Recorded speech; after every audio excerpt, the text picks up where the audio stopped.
And so I ended up getting charged with that. And I went to jail, but like I prayed, and this was all divine. Like it was supposed to happen like that. I was supposed to get away from him. Evan was supposed to spend that time with my grandmother. I was supposed to spend that time alone in jail for 3 months. And it was in 2012 when this happened. And I went to jail. Really? And yeah, I was shaken awake, like spiritually. Like all I was left with was a Bible to read. You know what I mean? And Hmm. even though it was King James version, like that was what I had known. So I read that thing front to back, and it really like opened me. It was like I got bullied a lot in there. There was a lot of crappy things that happened to me, but it like shook me awake to like the state of the world and to the reality of things. Hmm. Obviously, it took me a little longer until my next spiritual awakening, and I met some really sketchy figures in there and made some really bad friends too. But spiritually, I think that was the lighting point. Like that really Yeah.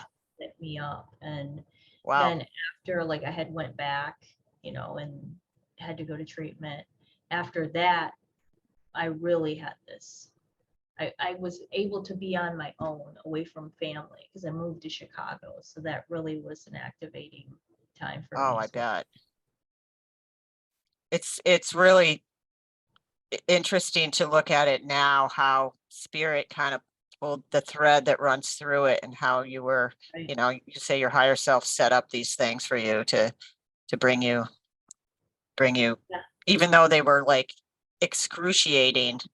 I can't even imagine that, Right. being in jail. Yeah, it was an experience. I didn't know. I'd never been in jail at that point. I was God. 22, 23, something like Wow. that. So, yeah. But what was I gonna It's say? Oh, I was reading this book. I'm reading this book right now, The Convoluted Universe, and it talks about like if you're really off the path, then the universe will cause major events like the jail, like my car accident, and every right. time like I really was really getting off path. Like I was focusing on being this perfect family, like, what it looks like, instead of like really focusing on spirituality. And I didn't have any spirituality. I didn't Mhm. have any, anybody to teach me those things except for Jehovah Witness. So like these big things, like especially the car accident, like I was really starting to go off bad. And even Yeah. though they contributed to the medicine, or not medicine, but pharmaceuticals they put me on, the Yeah. opiates, like still like I don't know where I would be if that car accident didn't happen.